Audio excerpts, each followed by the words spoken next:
నమస్కారం అండి. సాయంత్రం టైంలో వీడియో తీస్తున్నాను. నేను జొన్న రొట్టె చేస్తున్నాను కాబట్టి ఎలా చేయాలి అని చెప్పి చూపిద్దామని తీస్తున్నాను. చూసేయండి. మరి వాటర్ అయితే ఇలా మసులుతూ ఉండాలండి. వేడి వేడి వాటర్ అయితేనే మనకు జొన్న రొట్టెలు మంచిగా అవుతాయి.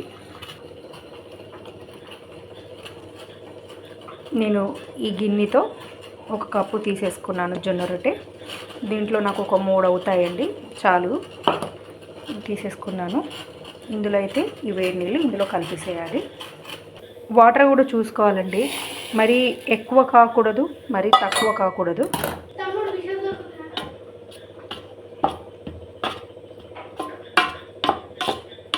లైట్గా మనకి ముద్దలాగా రావాలి పిండి అనేది.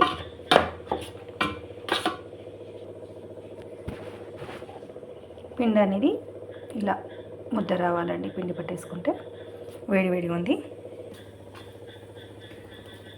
ఇలాగా సైడ్లో కొంచెం పెట్టేసుకున్న తర్వాత మనం కొద్దిగా తీసేసుకోవాలి. 1-2 రొట్టెల కోసమని పిండి కలుపుకోవాలి. కొద్ది కొద్దిగా చల్ల నీళ్ళతో కలుపుకుంటూ పిండి ఎక్కువ కలిపితే మనకి చపాతీ అనేది రొట్టె చేసేటప్పుడు చపాతీ అని వస్తుంది. రొట్టె చేసేటప్పుడు అది సైడ్లో విరగకుండా ఉంటుంది. పిండి అనేది బాగా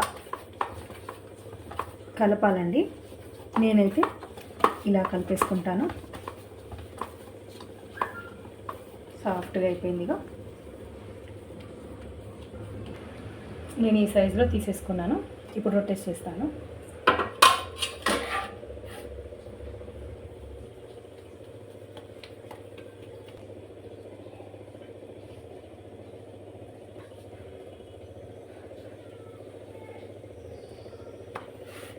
పొడి పిండి చల్లేసుకోవాలండి. మనకు రొట్టె తిరగాలంటే పొడి పిండి వేసేసుకోవాలి.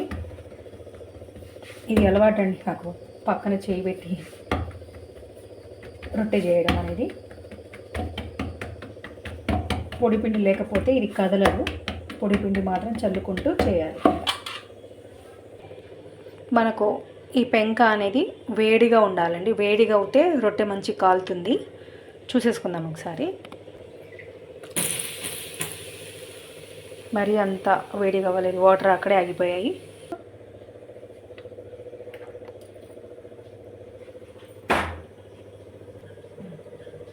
అది లైట్గా పైకి వచ్చినట్టు అనిపించినప్పుడు అయితే నేను వాటర్ చల్లేసుకుంటాను. వాటర్ చల్లుకోవడం వల్ల పైన పిండి అనేది పొడి పొడి ఉండకుండా ఉంటుంది. రొట్టె కూడా బాగుంటుంది. తిప్పేసుకుంటున్నాను. మనకు తెలుస్తుందండి, కొంచెం పైకి ఇలా లేపి చూస్తే అది కాలిందా లేదా అనేది మనకు తెలిసిపోతుంది. దాని ప్రకారం మనం తిప్పేస్తే అయిపోతుంది. కానీ రొట్టె మంచిగా రావాలని అంటే వేడి వేడి వాటర్ కావాలి. మనం పట్టించేటప్పుడు పిండి కూడా మెత్తగా ఉండాలండి. బరుకుగా ఉంటే కూడా పిండి రొట్టె టేస్ట్ ఉండదు. అలాగే రొట్టె కూడా సరిగా రాదు, అంతా కొనాకంతా చినిగిపోయినట్టుగా వస్తుంది. పిండి మాత్రం మెత్తగా ఉండాలి. నేను దీంట్లో బియ్యం కలపను, ఉత్త జొన్నలే పట్టించి రొట్టెలు చేస్తాను. రోజు డైలీ మా ఇంట్లో రొట్టె ఉంటుంది నైట్ టైంలో.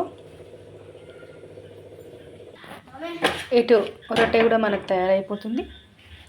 ఇంకో రొట్టె కూడా చేసేసుకున్నాను. అయిపోయిందండి జొన్న రొట్టె. మీరు కూడా హెల్తీగా నైట్ టైంలో రైస్ తినకుండా రొట్టె తినేసేయండి, బాగుంటుంది. 1-2 రొట్టెలు తిన్నా పర్లేదు. రొట్టెలు చేసేసుకున్నాను. దాంతోపాటు కర్రీ కావాలి కదండి. నేనైతే పొనగంటి కూర ఆకు తీసేసుకొని కర్రీ చేసేసుకున్నాను, సరిపోతుంది. చూశారు కదండి నేను రొట్టెలు చేసింది. మీరు కూడా చేసుకొని తినండి, హెల్తీగా ఉండండి. జొన్న రొట్టె ఎలా చేయాలని చెప్పాను కదండి. Please like, share and subscribe చేసుకోండి ప్లీజ్.